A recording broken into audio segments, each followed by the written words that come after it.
I was wincing internally as I was getting alerts from my Netrunner chair about my temp. My cyberdeck wasn't made for shit like this. It specialized in quick hacks, for breaking and entering. Not video games. Fucking Sasha. My GPU was 10 years out of date, and you threw me into a next-gen max graphic game. I almost burst into laughter at the thought, but the Balrog coming through the trash pile to our left, literally blasting through junk data, burning a hole through everything in its way, was rather distracting. Sasha. Balrog. Bal what? Oh. Yeah. She said, turning from where she was. Cooling off. This fucking. She really didn't do anything but the biggest, most RAM-intensive hacks she could. I was going to kill her. I'll drown her in her probably boiling ice bath. Relax, kitten. She said, throwing me a smile despite the fact I was already preparing defenses for an attack I could see coming in. She went to work, even as I blocked another barrage of missiles, and a newly growing squad of demon grunts. She activated her hack, that big energy attack Pret appeared, even as the Balrog charged at me. I put my faith in her and focused on keeping her safe, and just as the demon started melting my ice walls, the attack went out. The destructive data wave hit the demon, and instantly ripped a hole through it, literally ripped apart, as its data was systematically merged into itself. To my eyes it looked like its insides had been blended, and that disrupted the demon enough it fell, instantly shattering into broken data. See? Nothing to worry, Abu. Sasha mid-sentence stopped. We both looked down, where through her chest there was now a large hole as wide as my fist. I looked over at the Netrunners, and one was pointing a finger at her, where the beam of energy had come from. They had some sort of sniping hack? I couldn't help but wonder how that worked. How had it cut through my defenses? I could think of a few ways to do something similar. I guess it was definitely possible, definitely something I could make myself. Sasha fell beside me and instantly burst into light. Neko out. A voice boomed out over the arena. She wasn't dead. She wasn't dead. I hadn't done what I could to save her, to have her die in this stupid game. She wasn't dead, she said it herself. It was safe. I could see that she hadn't been sent out of the net, just pulled from the arena. That was definitely part of the system that meant she was alive. Right. Fuckers. I roared aloud. I wasn't an ace netrunner. I was good. Probably better than 90% of the runners out there, but I was limited in that I focused more on real-life use from a cyberdeck. My hacks weren't ones I made myself in here. My deck wasn't suited for it. These two absolutely should beat me, but none of that entered my mind as I roared out every ounce of rage, and simultaneously activated my Sandevistan. They had killed Sasha, I'd fucking end them. Dash. Sasha? Ow ow ow ow. She whined as she appeared in the waiting room. The hack that struck her was an altered overheat. So she was definitely going to be feeling that once she disconnected. From her system check she was bleeding from her eyes again. Dang it. Maine always freaked when she did that, and Doria would tease her about getting so emotional about the net she would cry blood again. She wanted to punch something. Preferably with her left arm, her original left arm. With what was left of her actual flesh and blood, and not the fucked up feeling of this chrome one, that she woke up some nights feeling as if it was crawling up her shoulder. Consuming more of her. Like she had always thought her mother's chrome had consumed her. But it hadn't been chrome, it was the medicine. She knew that now. She shook herself. She didn't have a cyberware phobia. She had a cyberdeck. She installed scratches. Her arms had mods for extra strength. It was just. Her mother had cyber arms after the military. She blinked, forcing herself to look back at the arena. With a flick of her wrist she changed the view to look at poor Kitten all alone without her senpai. Shit, she had really fucked this one up. She had just wanted some excitement. Being stuck inside all day, and Kitten was such a little noob. It was cute. To find someone at the start of their net journey after already being a badass. It was hilarious. Teasing material. Of course Sasha only had Rogue's estimation, and Little Becca's story to know how good Motoko really was. The kid was a bit of an enigma. Also her crush was so cute. She hadn't gotten all stuttery again after that first time, but so cute. She watched as Motoko reacted to her loss.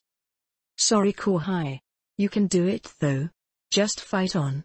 You'll lose, but as long as you look cute doing it, it's okay." Then Motoko screamed. Sasha's smile dropped. Sasha may be alone in her box, but there were easily hundreds of people watching this match. And Sasha knew that people would not be happy with her after this. Motoko. Did Motoko think she was actually dead? She had explained it right.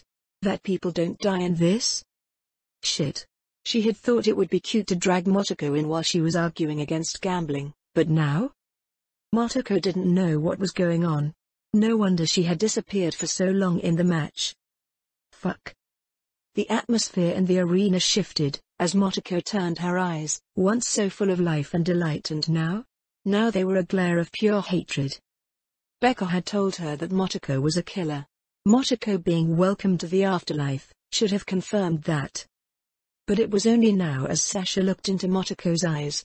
Through the screen, where Motoko couldn't see her back, she was sure Motoko was a killer, just like she was. Then Sasha gasped, as Motoko blurred. Speedwear. The kid had activated Speedwear online. Not unusual, but it left a noticeable effect.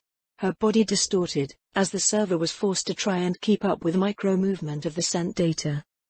Then Motoko moved.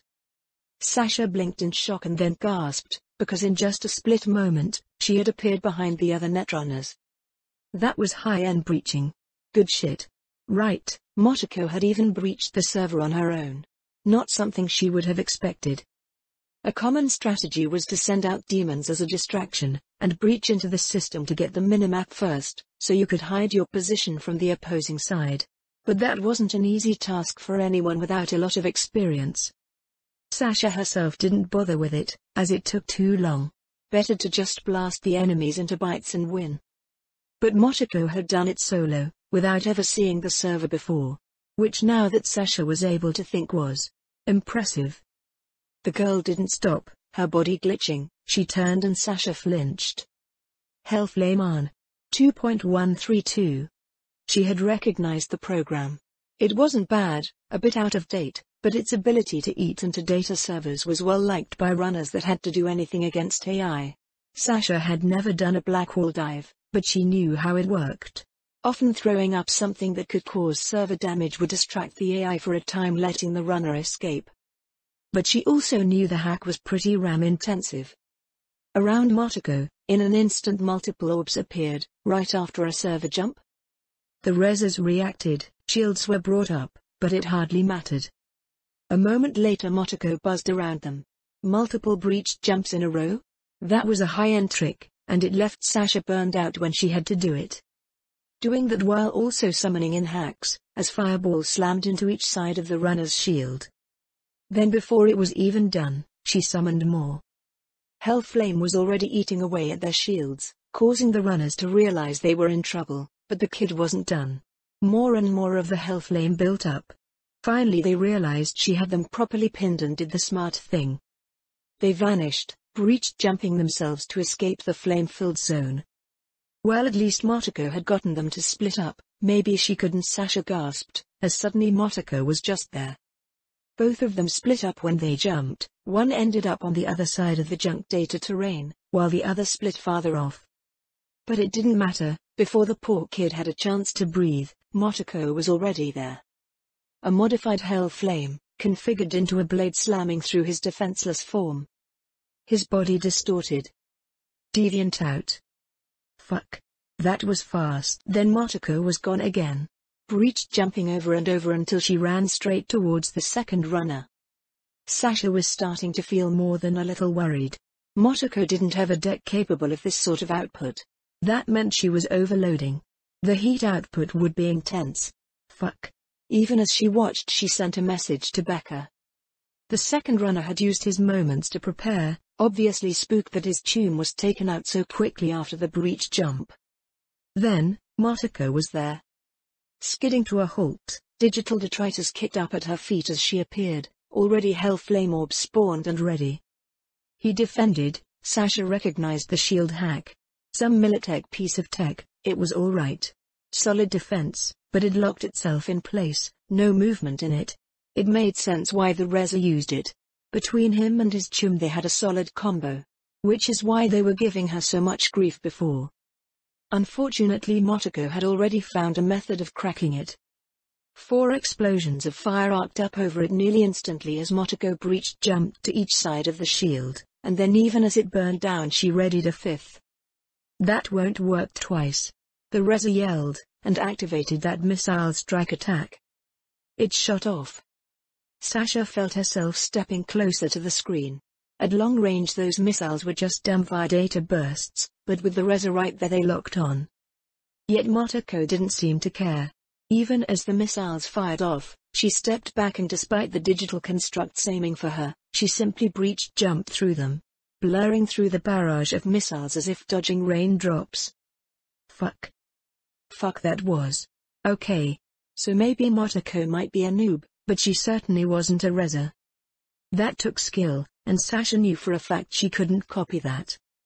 She also knew that Motoko shouldn't be able to keep it up either. Breached jumps took a lot of hardware to pull off. Script kiddies couldn't hope to do it, and most high-enders could only do it a few times. Motoko was burning herself out. Fuck. Fuck. Rebecca, you better have got her message. And then it was over. The barrage ended, and the hell flames continued burning down. The Reza tried to run for it, and before he could take a step after a breached jump that took a long few seconds for him to even activate, she was there cutting him down. Mod 3D out. Ghost wins. And then Sasha was moved. Both Motoko and her were back in the locker room. Motoko. Hey. Kid. Fuck. She charged over, but Motoko took one look at her, and stopped Sasha flat. She swallowed because. And then Motoko logged out. The burst of digital static indicating a pretty nasty forced disconnect. Motoko would have a nasty headache. If she was even still alive. Sasha jumped out herself, ignoring the fact she had eddies to collect for a victory. The only person who was supposed to be risking themselves was her. She had to make sure her core high hadn't just burned herself alive. Dash. Fugal. I cursed as I finally jumped out. I felt melted, and I could smell burning pork, and I felt bad. Like heat stroke but worse. I fumbled at my pockets, fingers feeling dumb and useless until I managed to get one into my mouth and huffed it down. Instantly I felt better. Despite wincing at the heat coming off my neck. Flinching as the heat seemed to surge, but it was actually just my nerves coming back alive. Weakly I flopped down. The coolant running through my suit was helping, but it was barely enough. I could feel myself still practically sizzling. Damn it. I had probably damaged my cyberdeck, and my new neural link. Fuck, Vic was going to kill me. With that realization I stood up disengaging and hurrying across the room wincing with every step as I turned on the faucet to the sink and instantly just jumping up onto the counter and dunking my head under it. The near sizzling of the water touching my chrome was really not a good sign. Double fuck. That was stupid Motoko, you gonk. You knew she wasn't dead. You knew she was fine. I sighed just pressing my head against the cool metal almost wincing at how cold it felt to my definitely overheated brain. Thinking was hard. Just cool down. I grabbed another max stock, the last one I had on me, and only once I was sure the chrome had cooled off, did I pop it. The brain fog cleared and I sighed in relief.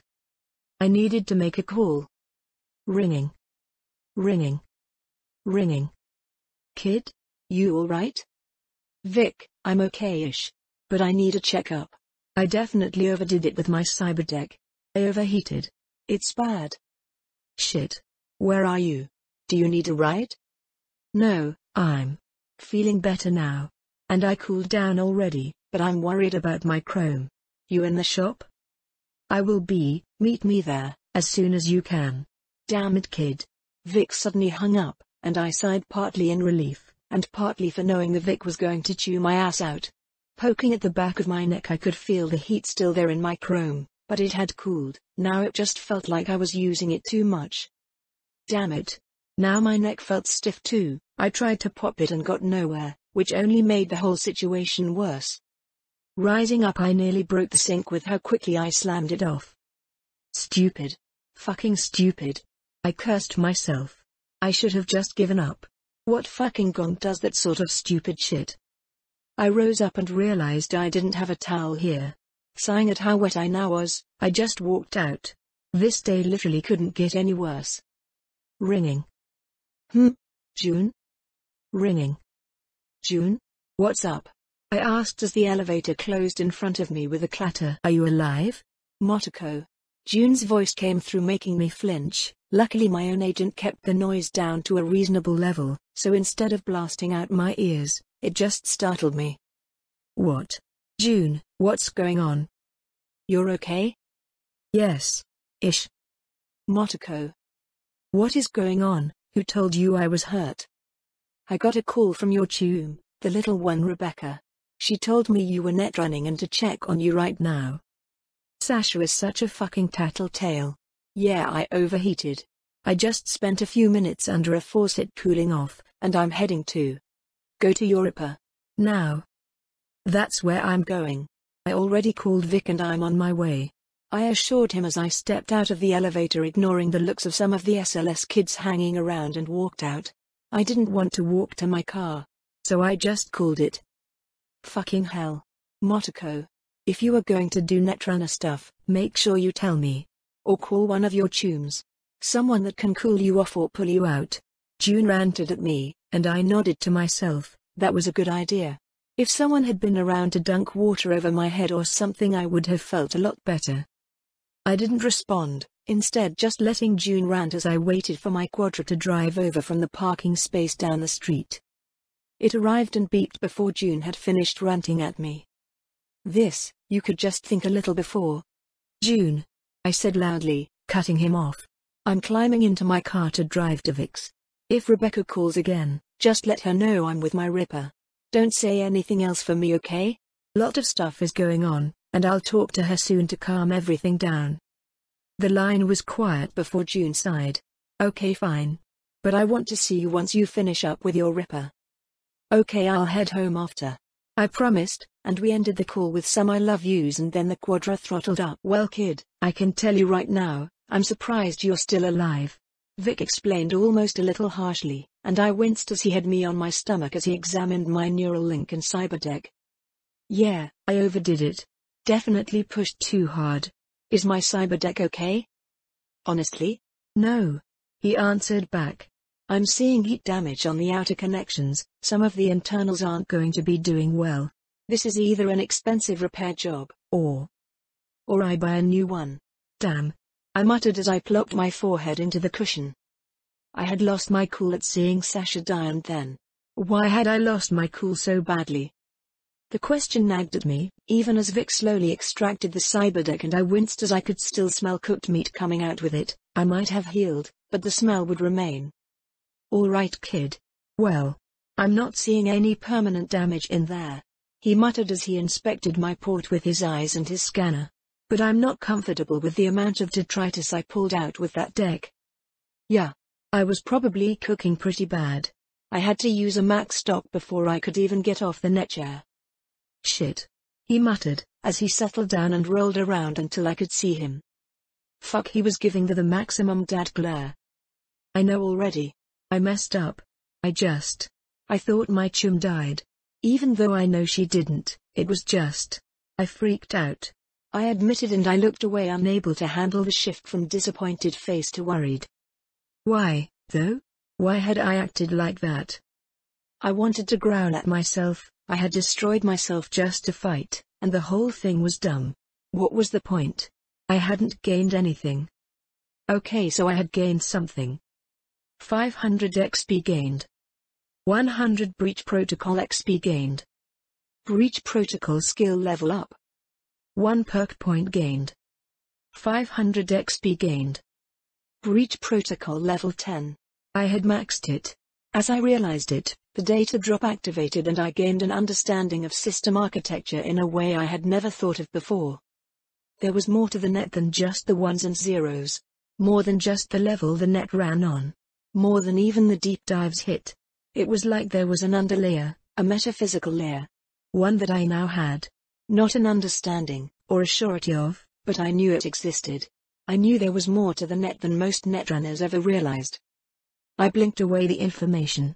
I wasn't going to be exploring the underside of the net anytime soon. And again, it came back to why. Why had I acted like that? My cool stat gave me self-control bordering on the superhuman. Well, almost anyways. Yet, I had absolutely lost myself in the feelings from seeing Sasha die. I shuddered out a breath and tried to shift my neck only to grumble as once again the stiffness made my upper shoulder muscles ache. Kid, it's okay Vic. I'm glad I'm alive, and I did something stupid. Really stupid. I'll need some time, that's all. Just some time, and a new cyberdeck. Well. Alright. Listen kid, normally if someone came in with this much damage, I wouldn't even think of helping them get another deck, especially not so soon. But I also know you'll go get one regardless, and I'd rather help out. He sighed, rubbing a hand through his hair.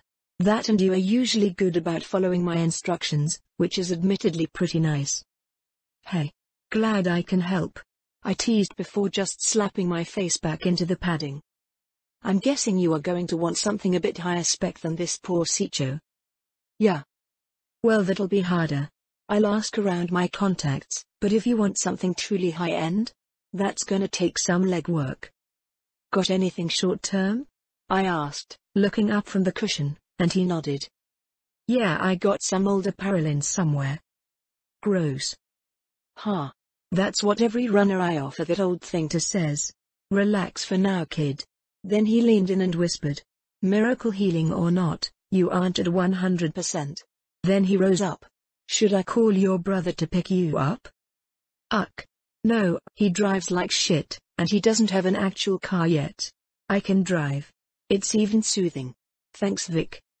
Yeah. Thank me by not showing up to my shop with your brain half melted or something next time. I nodded, grabbed my jacket and threw it on, and then, home. Motoko. Hey June, I greeted, and then because he was looking a little frantic I walked over to him as he was getting up off the couch to see me and instead pushed into him for a hug, pushing him back against the couch. There, see. I'm fine. The fact June held me tight probably meant he didn't agree, but it was still nice regardless. You alright? I'll be okay. But I used a trick I don't want getting out, so if anyone asks, I'm okay but not up to chatting with anyone. I need a new cyberdeck. What happened to your old one? He asked, pointedly as his gorilla arms held me tight. It was damaged. Too much heat. Jesus, Motoko. I'm not a runner but I know what that sort of thing does to someone. I'm alright. Vic agrees. Like I said, I used a trick I'm keeping on the down low. So just play along, please. Of course. He agreed then sighed. You need help getting a new one? I can reach out to Fujimura. Hey. No thanks. Vic is going to look for me, and after a few days I think I'll put the word out to some contacts I have. Hey. It still seems funny to me that you have contacts. Going to ask Waikiko? Maybe. Probably should. She'll probably make me do a gig first, but she might be able to get me in contact with someone with the good stuff. Or I could ask Sasha. It's sort of her fault this happened. What? Who is Sasha? Oh. I muttered, looking up from where I was burying my head into June's jacket. It was all fluffy at the collar, and it was nice. Sasha is a netrunner, and edge runner actually. She's cool, but kinda a gonk. I was with her, she dragged me into a netrunner arena thing. She lost, and I don't know June, I thought she was dead, but I knew she wasn't, and I just couldn't get over that. Sounds like she dragged you into a mess. He rumbled, and I laughed as it made his chest practically hum. Yeah, a little, but it was my fault that I got hurt. I overreacted. I still don't even know why. I was just so mad, and angry, and sure she had died, after everything, and I knew she was alive but I couldn't get my brain to realize it. Sounds like me. When I was struggling. That's how I felt. I knew I was going to punch you, and I couldn't do that, but I tried anyway. June offered bluntly, and I flinched. I sat up and locked eyes with June because I was seriously shaken by his words. It made sense. A quick check of my system later I confirmed. I had 10 points of open adaptation right now. The last time I had even gotten close to that much was when I first got my arms, and I hadn't been doing well then either. The ache in my neck brought myself back to focus. Had I had a cyberpsychosis fit? Was that how the effect manifested in me? Random bursts of surety of something that I also knew was false. I had acted like Sasha actually died, even while knowing she hadn't, and yet I had been sure I had just watched her die. Fuck. I muttered, more than a little tilted. I'm gonna go crash. June, thanks for the hug. Alright. Rest well. I'll make sure none of your tunes bother you. Yeah, for a few days I'll need to rest. I agreed, mostly because I didn't want anyone asking me questions like how I'm okay after melting my old cyberdeck. Fuck. 8 hours later I was awake, but not sure what to do. I lay there in my bed, listening to the quiet noise of the Tashakoma's clacking walk as it moved around my room. But I didn't want to get up. I had a lot of adaptation points I needed to fill, and only one stat point. I closed my eyes and sighed. I felt okay right now. The sleep always left me feeling refreshed, and the aches and irritation that built up over time had disappeared thanks to my nap. My neck didn't ache yet, but I knew as soon as I got up and started moving around it would start again. My shoulders would tighten up around the titanium bones, and overall I would just start feeling irritated and bad. So I needed stat points, and I needed them stat. Hey. I sighed and finally rose up. I couldn't just lay in bed all day. Well, I could. Being able to sleep at will was pretty handy, but I didn't want to. Instead I walked over to my laptop and settled in. Without my cyberdeck I was limited in some things, but I could still work over some code. I checked over the Tashikoma code and nodded. It was cleaner. The Tashikoma's development was going really well, and I guess, since I was stuck inside for a bit, I could get some work done on it. Some focused development would be good for it. Let's clean up your learning subroutines, and maybe expand them a bit. I muttered as I settled in to start typing. There were some lines in the learning code that I could clean up easily, and I really should. The Tashikoma had figured out how to pick things up and move them around, and it had done it mostly on its own. The actual kernel that was its learning process was really starting to come together naturally. Soon the Tashikoma would be able to learn things on its own without my input. With just a little more help anyways. Motoko? You up? June asked, knocking quietly on my door, and I pulled back from the laptop that I had been in-depth working through. Yeah, June, come on in. What's up? I asked, and he opened the door, looking me over and seemingly being satisfied. You sleep okay? Perfectly. What's up? Heading out. Got some work. You'll be okay? Yeah, I probably won't go anywhere, unless Vic gets back to me. Alright. Rest. Oh, and your chum Rebecca called a few times. She's worried. Send her a message or something soon? Oh. Yeah, I can do that. Thanks, June. He nodded and then disappeared, and I needed to do some damage control. I stepped away from the laptop to flop on my bed, bypassing the Tashikoma that was putting blocks of steel on top of each other into a pyramid. Good job. I told it, despite it not really being able to understand verbal commands yet. Sighing into my pillow, I sent out a text. Motoko, hey Becca. I waited, and I was relieved that Becca responded back nearly instantly. Rebecca, Motoko. You okay too? Sasha was freaking worried you melted your brains out of your skull. Motoko, yeah, I went overboard for sure. My cyberdeck was damaged, which, yeah, not great. I was alright though. Had someone watching, and then made sure I didn't fry myself. I lied with that, but it was the easiest explanation on why I didn't melt my own brain. Rebecca, well good. I'll tell Sasha. She was freaking out. Like really freaking out. Wouldn't go into what happened, just that you had probably killed yourself. Scared the shit out of me. Motoko, Sasha had me go to a Netrunner combat zone. Then while I was saying I'm not that interested in trying that out, especially since I've never seen it before, she tricked me into walking into the access lobby, which threw me into the battle arena. Sasha isn't my favorite person right now. Rebecca, fuck. Sasha pulls shit like this sometimes, tricks people into shit. I'm sorry. Shit. Motoko, not your fault, Tume. And not Sasha's entirely either. I saw her get beaten in the arena and I reacted badly. I thought she was dead, but I knew she wasn't. It's stupid I reacted bad, burned myself because of it. Tell her, it's not entirely her fault.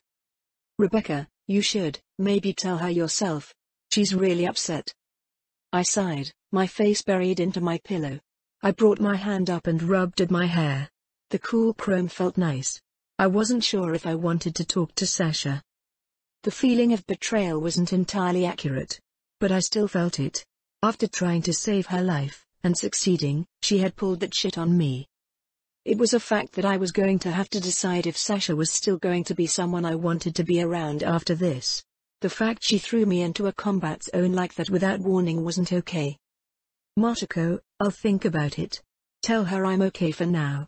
I just can't go on the net until I get a new cyberdeck. Rebecca, shit, that's serious damage for a cyberdeck. Feel better okay too? You need anything? I don't have a ride, but I can get around if I need to. Motoko, I appreciate it Rebecca, but I have June around if I need something. And I'll probably call up Hiromi and the gang and let them know what's up. So I'll be flooded with people soon. Rebecca, okay. Okay, I'll talk to Sasha, and bitch her out too. That shit's not cool. See you? Motoko, for sure. We'll hang out soon. I pulled away from the pillow. Sasha was bothered by what she had done. Good. She should be, but... damn it. Motoko, I'm alive, and okay. Cyberdeck is wrecked. That's not your fault. Not entirely anyways. I'm not really in the mood to chat, so... we'll talk another time. There. I ignored if I would get a response to that and instead sent some messages to my chums. I was sitting on my couch mostly just vegging out, when my front door opened. Motoko. Hiromi's war cry echoed through the apartment and I sat up so she could see me. Then she rushed me. Hey, easy. I said as she nearly leapt over the couch to pull me into a hug. You are okay? Not dead? No brain damage? Promise? I'm okay. Vic checked me over, and other than trashing my cyberdeck, I'll be okay with some rest. Lucky. Lucky. Idiot. To get your cyberdeck hot enough to damage it means it was hot enough to cause heatstroke if not worse. You are so lucky you are. Not drooling mindlessly. I know. I agreed and Hiromi looked me over checking to make sure before seemingly calming down when she didn't see anything wrong. Then she reached for my neck and I let her examine my cyberdeck port. It's fine Hiromi. I took a class on overusing netrunners and the damage it causes. Considering how valuable a trained netrunner can be, it's something we are warned not to let them burn out unless necessary. I saw video Motoko. Heads catching on fire was one of the least horrible things. And I'm okay. Finally satisfied, she nodded firmly. Lucky. I'll be even luckier if I can rely on my chums as spotters in the future whenever I go into the net. I'll probably set up an emergency coolant in the future. Emergency coolant? She asked with a look. Yep. A bucket of ice water you can dunk my head into if I start overheating. Gonk. Hiromi replied but she was acting. I could see the way her shoulders shook a bit to hold back her laughter. It's a good idea you know. It's dumb. I'll put out word for some improved cooling systems, maybe a net running cap. Uck. Those are so ugly though. I'll look dumb with one of those on. Wah. You gonk. Armor isn't a suggestion, it's mandatory. Isn't that what you told us? She said, suddenly leaping at me, her fingers reaching for my throat. Yelping a bit, I managed to fend her off as she leapt on top of me. Hiromi. Wear your stupid netrunner armor you gonk. She demanded, trying to overpower me, but like. Hiromi wasn't in the best shape so I easily held her hands off. Okay. You win. I'll wear the dumb netrunner cap. Good. Those are meant to run coolant to your head you numbskull. I nodded and then since Hiromi was distracted it was time. A chance. I cried out, surprising Hiromi as I maneuvered my foot up into her stomach and gently flipped her right off me. She flopped onto the couch with a quiet oof, and then I kicked up. I landed softly, making sure not to land on Hiromi directly as I had flipped our position, pinning her to the couch. Hey. You are 1,000 years too early to out-wrestle me. I told her firmly and then winked as I stood up. You want a drink? I'm not really planning on going out or anything today, so if you want to hang out, that's cool. Hiromi was quiet. Sorry Hiromi. Gotta work on that body if you want to defeat me.